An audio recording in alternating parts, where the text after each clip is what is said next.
Because for me, it's been a point that's almost made me angry when it comes to dating. I think as a society, we often tell young men and men in general that they need to be more emotionally vulnerable, that they need to be comfortable with expressing themselves. And what I've come to learn through my dating experiences is that when I've taken the time to be emotionally vulnerable with the women, I've seen it backfire. Times where I've shared what I am feeling with women and I've seen them get less attracted to me.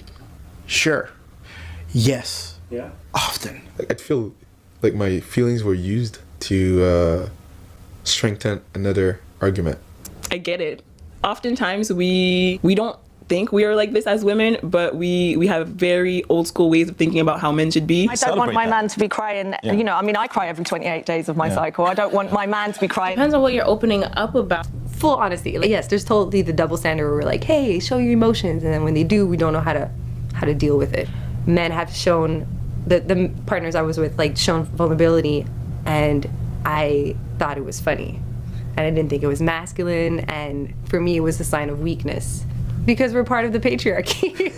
We're just as active in it, you know what I mean? Like, a lot of people grew up never seeing their dad cry or their grandfather. When you see a man be vulnerable, even though you acknowledge that it's healthy for them, it also starts to create this seed of doubt in your mind because what you've been conditioned to believe about masculinity says that this pillar is not supposed to bend, break, or sob. We all love it when our men are vulnerable and show emotion, right? Yeah. Well, according to singer Rihanna, it depends what they're crying about. That's right.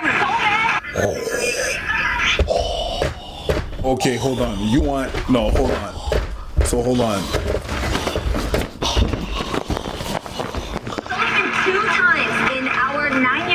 That I've seen Freddie cry. One was the passing of his father, and then the other before that was the day we got married. I've often heard women say, I got to see him cry on our wedding day or this, and it made the woman feel special. To feel like men's emotions are almost fetishized. Yes. What you realize is that there isn't that much space for men's emotions in those relationships. I see a lot of older couples, and you'll realize in a lot of older couples, the man never speaks, and the woman takes up all the emotional space. Am I wrong?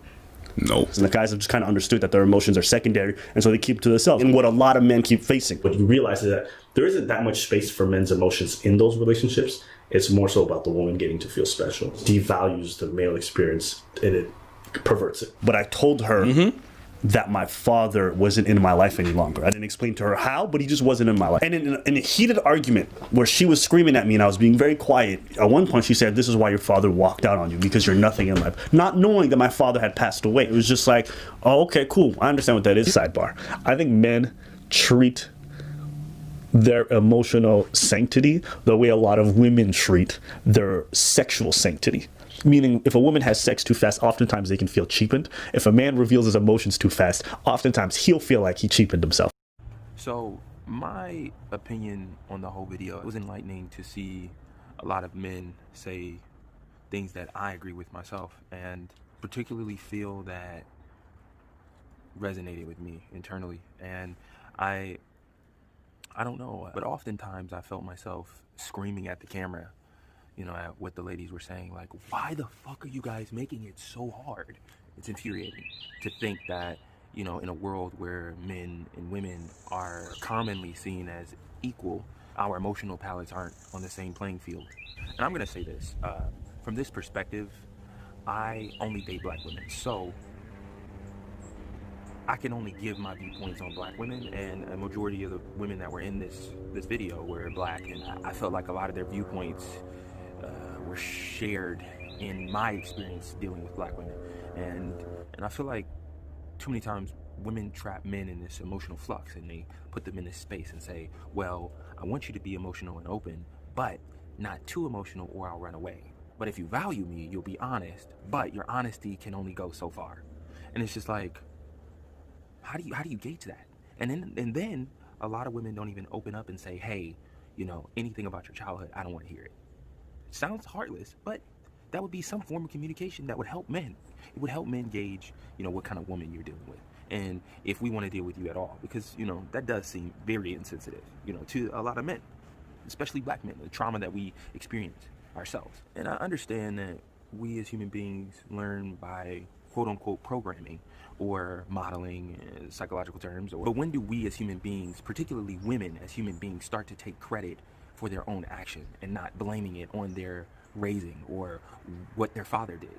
You're not dating your father. You're dating the man that you're potentially interested in. And I feel like we as black people as a whole get caught in this archetype that we have to be the ultimate version of our type. Like if we're a black man, we have to be the ultimate version, the extra over masculinated, just powers their way through life. And I don't think that should be a way to live. It was disappointing to see that it's true, all of the things that I thought I was paranoid about. You know, women do not let men be emotional, and ultimately that residuals a man just being quiet and not knowing his worth or being lost in himself, and ultimately dying before women because they don't feel worth. The only worth they feel is what they provide, and they don't feel like themselves that they have the emotional sustainability. So the only way that they can be happy is be quiet.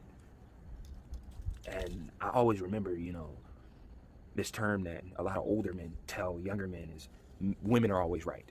No matter what you say, women are always right. If you have every piece of the puzzle, even if a woman has the wrong piece, she's always right. So you just be quiet. And that's it. That's sad. Think about that. That's sad. The epitome of the human experience is to open yourself up, to be vocal, expressive, you know, with your words. And I think that's one of the most defining differences between an animal and a human being. An animal can't talk. They can't express with their words, their mouths, how they feel. They can only give you hints, clues. Women want us to be their pets. They want us to be quiet. They want us to be silenced. They want to just, we're okay all the time. We provide for you. We break our backs. We practically kill ourselves. We definitely kill ourselves in silence, providing for you. Some women think that's fair. I don't. Too many times in the past, I've opened myself up to women, and they've ran away.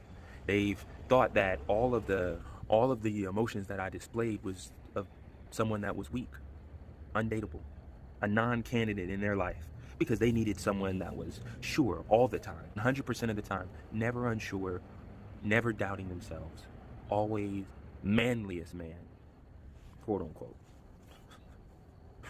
It's hilarious, the concepts that people are taught or people are conditioned to believe, and they run with it. They don't even try to challenge it. They don't try to think outside the box. Women just live in that belief or that conditioning. They never step outside and say, hey, are there emotional men? Is that normal? Maybe that may be normal. But they never ask those questions.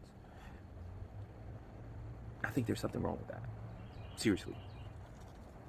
All right, you guys, chime in. Tell me what you think.